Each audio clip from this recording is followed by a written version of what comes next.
Muy buenas, Snorkies, ¿qué pasa? ¿Cómo estáis? Esperemos que estéis todos bien y contentos. Muchas gracias por todo, ya nos queda muy poquito pavón, ya nos queda muy poquito pavón, y como nos queda muy poquito pavón y yo llevo una camiseta súper chula con todos los BOM, pues vamos a seguir hablando de la era Cray. En esta vez vamos a hablar de Quantum of Solace, así que vamos con la intro. ¡Dentro intro!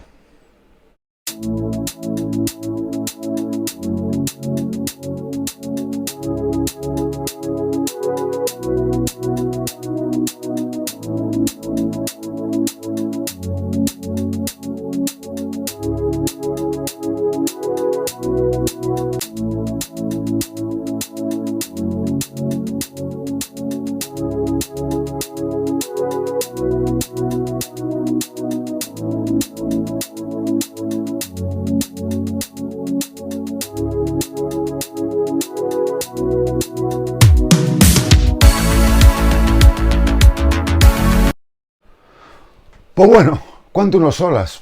Vamos a hablar un poquito sobre Quantum of Solace. El argumento de esta película ya sabéis cómo es Bond descubre, o el MI6 descubre a través de los hechos que pasaron en Casino Royale, descubren una organización nueva llamada Quantum, una organización secreta que como dice Mr. White, estamos en todas partes y que está en varios rangos de la sociedad mundial, en política, en economía, etcétera. Mueve bastante hilos. Intentaron hacer un poquito para esta película como era Spectre. Ya os comentaré qué pasó después, pero con ese tema. Pero intentan hacer lo que es su Spectre moderno. Así que es una película que es la primera que tiene o sea, por decirlo, continúa detrás de la otra, o sea, es una hora después del final de Casino Royale, es una película que mucha gente no le gusta, o que no está a la altura de Casino Royale, ahí estoy con ellos, pero a mí no me disgusta esta película. A mí no me disgusta. Lo que me disgusta es la cámara de tipo Parkinson que tiene. Y después con unas tomas de decisiones que tomaron en la película, que ahora comentaremos y que ahora os daré mi opinión. Así que vamos a hablar un poquito sobre Quantum of Solace. Pues hay que remontarse al tiempo de cuando se está postproduciendo Casino Royale. En el momento que están produciendo, que se está postproduciendo Casino Royale, por Way están haciendo el guión, pero ellos pensaron ya que al escribir el guión de Casino Royale, pensaron que se necesitaba 2 películas para descubrir el plano emocional de James Bond. ¿Vale? O sea, ellos pensaban que necesitaban 2 películas. Yo pienso que no. Que tú ya me lo presentaste al final como un James Bond con la ametralladora, elegante, seguro de sí mismo. Y aquí volvemos otra vez al plano personal de Bond. Yo creo que aquí se tenía que haber ido por otros derroteros, pero bueno, esta es otra cuestión. Entonces, pues eso, piensan que se necesita 2 películas. Los productores habían ya hecho una estimación de cuándo querían el estreno, lo querían un año después, o sea, para el noviembre de 2007, o sea, un año después del estreno de Casino Royale, pero lo querían para el 2007. Entonces, Progressive Way hacen un borrador, como son los guionistas de casa, hacen un borrador en el cual pues ya hay escenas que se quedan dentro de esta película, que es por ejemplo la persecución de coches con Mr. White en el maletero, la escena de acción en el palio de la ciudad italiana de Siena, y otras 2 cosas importantes, que es la cumbre secreta en el Festival de Ópera de Bergens, con Quantum. Y sobre todo recuperar a un personaje como Mattis, aunque tenga que morir después. Ellos recuperan un personaje como Mattis que tiene que morir después. A ver, ya tenían director para ese momento, que ese momento era Roger Mitchell. Roger Mitchell además había trabajado ya con Daniel Craig en un par de películas que por aquí os la pondré ahora para que la veáis, con un par de películas, y entonces pensaban que era una forma de que Craig estuviera más a gusto. Pero ahora os contaré. Mientras entregan el guión por Louis y Way, los productores ven que tienen que buscar localizaciones en 10 países diferentes.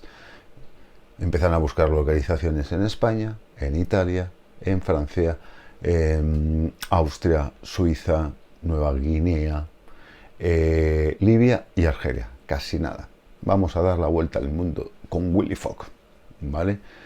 Pero cuando están haciendo todo esto, Roger Mitchell en junio de 2006 dice: me la aspiro, vampiro, y se va y los deja totalmente tirados. Dice que lo está preparado para hacerlo. Había trabajado con Paul Way en el guión, pero al final dijo: no, esto no es para mí. Entonces, ¿qué pasa?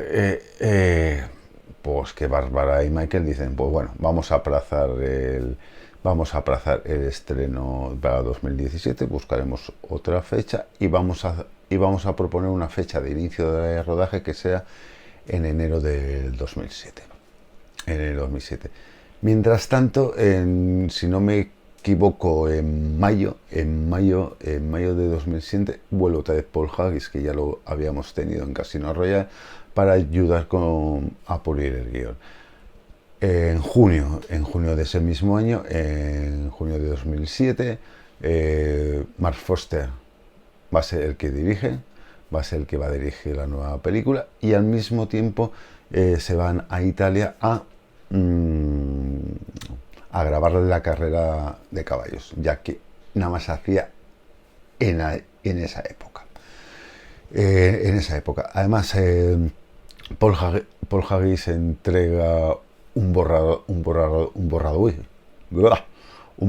de ese guión, llamado El sueño de los muertos.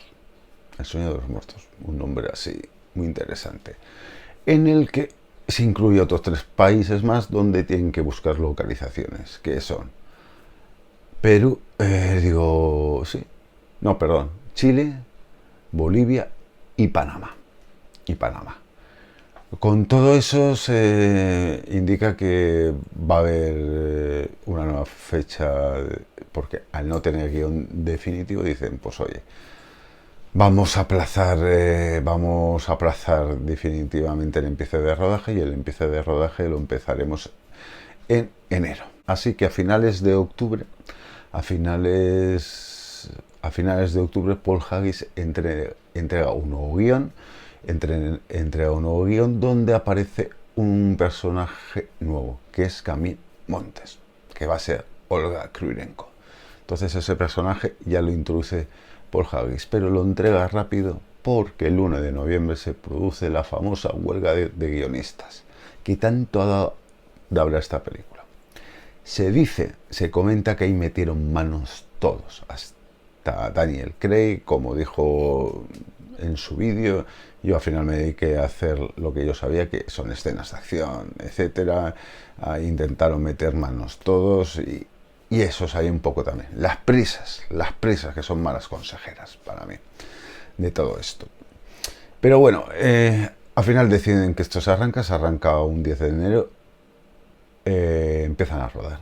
Y la primera escena que ruedan es la de M en el Barbican Center de Londres. Es la escena donde M, si no os acordáis, dice: ha matado a otro. Es esa escena, porque querían tanto Mark Foster como el director de diseño de producción hacer un MI6 más moderno. Que sí, que hubiera estado, pero me parece que es demasiado tecnológico. Todo por voz, estaba muy de moda, empezaban hacer cosas los móviles y los ordenadores con la voz, enciéndeme la luz y cosas así, pues esto lo intentaron meter. A mí es un poquito una cosa que está guay, pero tampoco, o sea, a mí me gusta más un MI6 de toda la vida. De toda la vida. Eso empieza en enero. El 25 de enero hacen una rueda de prensa, hacen una rueda de prensa en Pinewood, para decir cuál va a ser el título de la nueva película de Bond. La nueva película de Bond al final se va a titular Quantum of Solace. ¿Que por qué cogen este nombre? Porque este es un nombre de un que está dentro de a ver, este nombre lo cogen porque es el nombre de un relato corto de Ian Fleming, que no tiene nada que ver con la película, no tiene nada que ver, pero está metido ahí. Entonces ellos siempre buscan hacer cosas con Ian, o sea, buscan la base de Ian Fleming, los productores, y al final deciden que se va a llamar Quantum of Solace. Ya que hay ciertas cosas que en Italia no les dejaban rodar, pues les rodaron en Beibo. Por ejemplo, en Beibo se rodó la escena donde Mitchell y Bond están en las cuerdas, la escena de acción, de que se están persiguiendo, caen los cristales, etcétera. Después pasamos, si no me equivoco, del 25 de enero, a principio de febrero, Mark Forster sigue puliendo el guión, y encima llama a su amigo Joshua Zemeter para que le ayude también a pulir el guión. Y así están con el guión continuamente, para que veáis que el guión tuvo mucho por las prisas. Ya lo digo, que esto es por las prisas. Después de eso se deciden irse a México para rodar una escena en San Rafael, si no me equivoco, en un pueblecito de México de San Rafael, que va a ser de Bolivia. Pero aquí las pasaron fatales. A ver, aquí tenían más o menos desde principios de febrero, desde mediados de enero a principios de febrero, para rodar, ¿vale? Para rodar, pero se comieron la mitad de la parte de los días, en solucionar problemas. ¿Por qué? Cuando pasaron la frontera, llevaban todo el equipo y llevaban ametralladoras de caucho de mentira, proyectiles de caucho de mentira, y eso de repente se lo robaron cuando pasaron la aduana. Entonces no podían filmar muchas cosas porque le faltaban cosas del atrecho y del equipo. A través de unas llamadas y a través de amenazas, que dejamos ahí quién amenazó a quién, la mayoría de las cosas vuelven a aparecer en un punto de México y llegan al equipo. Por otra parte, eligieron ese sitio que era como un cañón rocoso, donde se iba a hacer la escena del avión de DC-3, el otro avión de caza y el helicóptero, ¿vale? Helicóptero. ¿Qué pasó?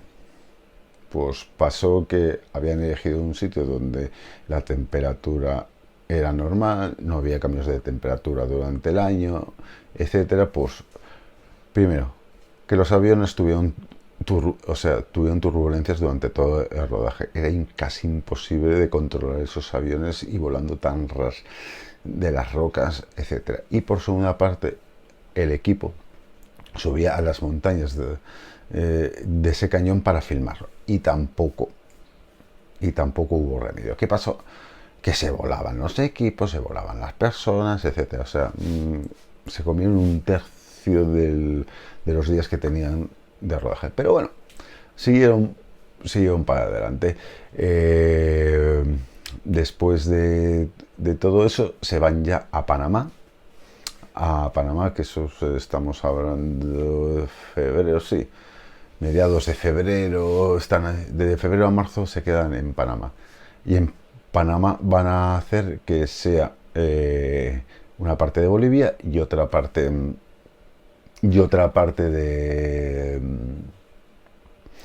que fuera Haití. ¿Qué pasa con Panamá? Pues que Panamá no tiene una infraestructura de cine, no tiene una infraestructura de cine. ¿Qué hicieron? llevarse a todas las personas y todo el equipo que pudieron a Panamá y empezar a montar cosas ahí. ¿Cómo que montaron? Pues, por ejemplo, hay un edificio llamado Fénix que lo necesitaban, de ahí sacaron a 500 familias, necesitaban ese edificio para firmar los varios fondos, pero no tenía infraestructura ese edificio, donde vivían 500 personas, nada más habían 13 o 15 cuartos de baño. Entonces, ¿qué hicieron? Remodelarlo entero por dentro. Remodelarlo entero, pues pusieron tuberías nuevas, más cuartos de baño, mejoras para ese edificio, etcétera, para que veáis que a veces una producción es buena tenerlo allí. Vale, pues intentan rodar a mitad de febrero, ya con Olga Kryurenko, con Anne-Marie, Daniel Craig, estaban todos ahí, estaban todos ahí. ¿Y qué pasó? Pues nada, que hubo unos disturbios así por toda la ciudad, estaban en Colón, en la ciudad de Colón, por toda la ciudad, creo por unos disturbios de obreros, de pagar, etcétera, invadieron chalés, casas, tiraron barro a las piscinas, etcétera. Entonces el equipo tuvo miedo y les aconsejaron quedarse en el hotel. Tan era el problema de la delincuencia en Panamá, por decirlo así, que cada vez que salían a rodar del hotel o iban a cualquier parte a rodar al puerto, etcétera, les acompañaban más de 100 policías a su lado escoltándolos. Atención, o sea, esto ni por decirlo así, ni que fuera el presidente de Estados Unidos. Para lo que veáis, lo que Bond puede conseguir a veces, que lo escolten. Vale, seguimos así, estamos por mitad de junio, no digo mitad de junio, ya me he ido yo. Estamos por mitad de febrero, principios de marzo y van a rodar eso.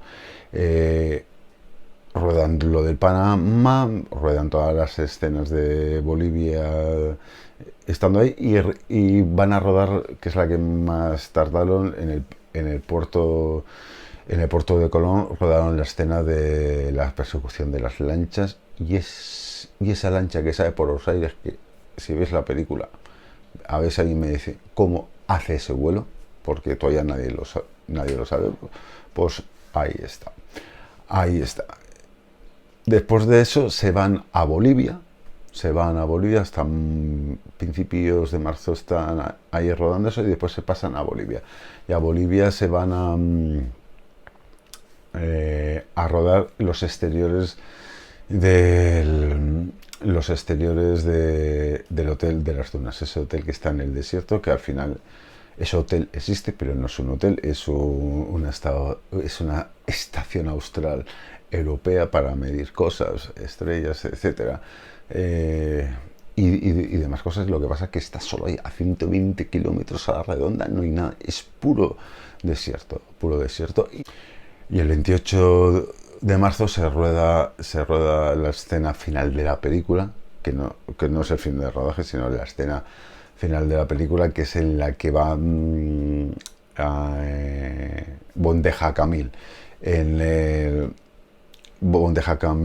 la estación de Banquemano, pero en ese momento viene un todoterreno contra la cámara que estaba filmando, se para y le empieza a decir de todo. Era el presidente, el alcalde del pueblecito donde estaban filmando, de Sierra Gorda. Que porque como estaban en Bolivia, como estaban en Chile, pues estaban filmando como si fuera Bolivia. Entonces se pilló un mosqueo diciendo que quieren ellos para que ese trozo de Chile fuera Bolivia. Hay que recordar, quien no lo sabe, que años anteriores hubo unas movidas entre los dos países por la ocupación de Bolivia de ciertos territorios, ¿vale? Por la ocupación de Bolivia a Chile de ciertos territorios. Entonces había historia. Para que veáis qué puede pasar de todo en un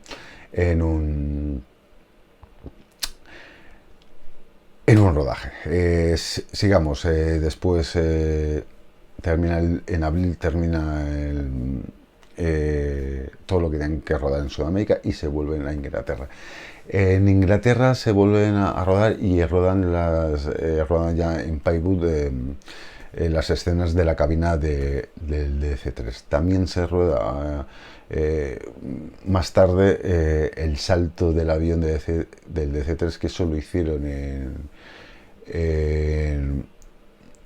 ¿cómo se dice? En un tubo de aire, sí, en un tubo de aire para hacer los vuelos, etcétera, que es el más importante que hay en Inglaterra para esas cosas, para hacer vuelos al aire libre, donde el túnel saca un aire a más de 263 kilómetros por hora, para que veáis la historia de todo eso. Hay que decir que una vez rodado eso, también empezaron a rodar otra vez en Italia. En Italia pues faltaba rodar la escena de acción de Mitchell y Bond persiguiendo por los tejados, que creían que no les iban a dejar hacer esa escena porque los tejados de Siena son muy antiguos, entonces creían que iban a tener problemas. Pues no, lo dejaron. Además lo grabaron con las cámaras que Ocam, es unas cámaras diferentes, etcétera. Además se rodaron con un montón de cámaras. Al mismo tiempo tenían que traer muchas grúas para poner esas cámaras. ¿Qué pasa? Que las alcantarillas y todo no creían que iban a soportar esas grúas con ese peso, con ese tonelaje. Entonces lo que hicieron en las calles es poner como si fuera unas bases de acero para que sujetara y no se hundiera para abajo. Después de eso, ya queda poco por contar de esto. Van a rodar la famosa escena de la secuencia de precréditos, que es la de la persecución de coches. Eso se rodó en dos partes: en los túneles del lago Garda, y después lo de la cantera en la población de Carrara, ¿vale? Vale, hay que contar que aquí el que hace de Stun conduciendo, de Daniel Craig, es Ben Collins. Que si no sabéis quién es Ben Collins, Ben Collins es el que probaba todos los coches en el programa Top Gear, ¿vale? Ha sido el doble de Bond durante muchos años, ¿vale? Pero pasó un día una cosa que no llegó a ser fatídica, pero atención, atención, ahí sobre el 23 de abril se tenía que hacer la escena donde el Alfa Romeo choca con el camión. Vale, se firmó todo eso, pero con la mala suerte que el coche salió despedido contra otro Alfa Romeo, y el coche salió despedido al mismo tiempo hacia las afueras del puente. Vale, el coche se quedó casi ahí en el acantilado, y además el conductor que lo llevaba le supuso un trauma de cráneo muy importante. Se quedó inconsciente después del golpe. Menos mal que acudieron rápido, porque el coche sobresalió y se podía haber despeñado.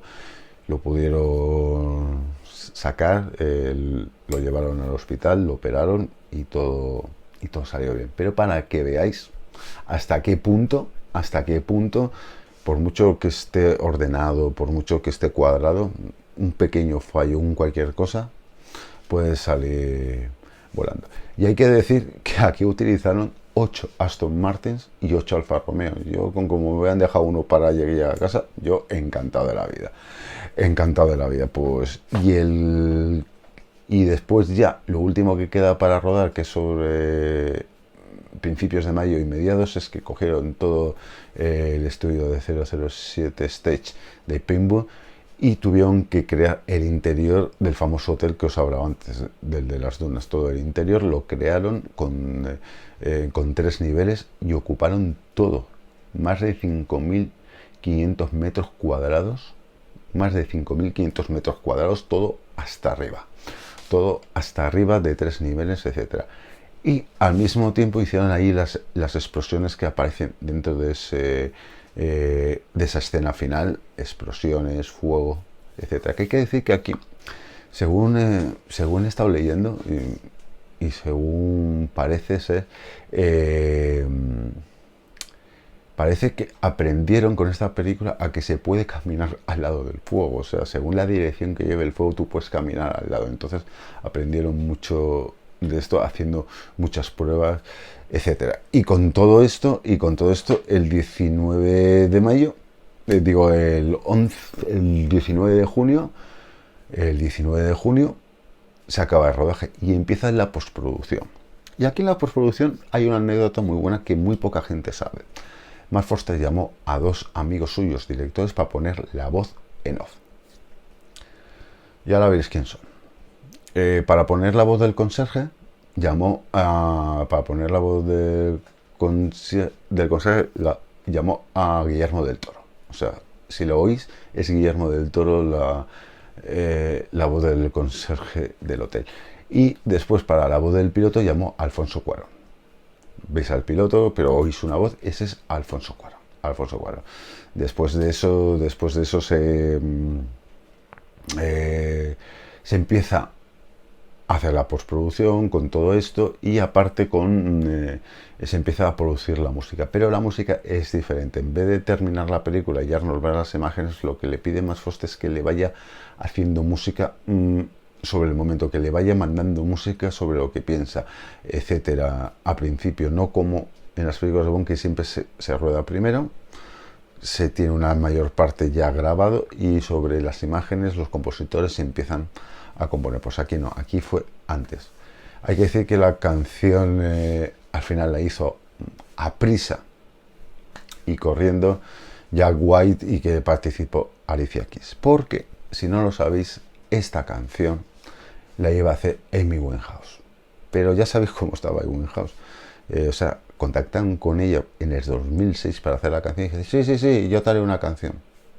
Sí, que me acuerdo que te tengo que hacer una canción, pero ya sabéis los problemas de Amy Winehouse, sus problemas en todos los sentidos, y creo que nos perdimos una gran canción para Quantum of Solace, que hubiera sido la de Amy Winehouse. Y con todo esto, que creo que os he contado, pues se estrena el 29 de octubre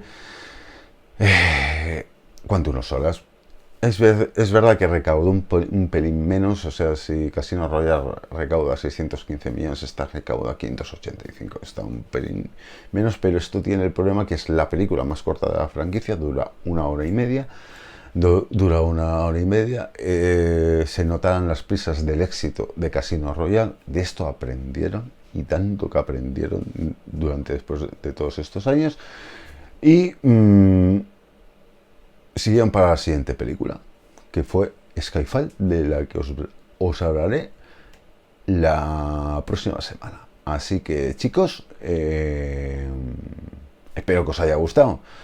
A lo mejor no ha sido tan interesante como otro, pero os he dicho cómo estas producciones son de Willy Fogg, que lo que siempre he dicho es de que los productores de James Bond quieren rodar en los sitios reales, y van a los sitios reales, no van y hacen CGI y me pongo una pantalla en verde, etcétera. No, van a los sitios reales. Y mola mucho. Lo que pasa es que pasaron muchas historias, muchos guionistas, etcétera, en las prisas. Después Mark Forster, que yo creo que se le vino grande para hacer esta película. Para mí, personalmente. Mark Forster venía de un drama, venía de hacer dramas, pero claro, la acción no la dominaba. Pues entonces creo que es un poco fallo de la película. Y otro fallo es intentar seguir buscando ese Bond emocional, ese Bond herido que creo que ya había dejado de ser al final de la primera. Pero yo me quedo con una frase, que es la frase que me encanta de esta película, cuando le dice, espero que vuelvas, y le dice Bond, yo nunca me he ido. Esa frase me encanta. Así que, chicos, muchas gracias por estos vídeos, que yo sé que os están molando, que ya nos falta poquito para llegar a No Time Today, y que os queremos. Y ya sabéis, suscribiros, darle a la campanilla y perteneceréis a esta gran familia. Y ya sabéis que tenemos un sorteo, que la próxima semana os contaremos más cosas de cómo conseguir este sorteo, que la próxima semana va a ser tremenda, es la semana de No Te Includeis, es la semana del directo de los 500 suscriptores, o sea, vamos a hacer un despliegue de medios en el canal que ni la CNN, chicos, que ni la CNN. Así que un beso y nos vemos. Y ya sabéis, ser malos o buenos, pero con malicia y friki, y que os queremos. ¡Hasta luego!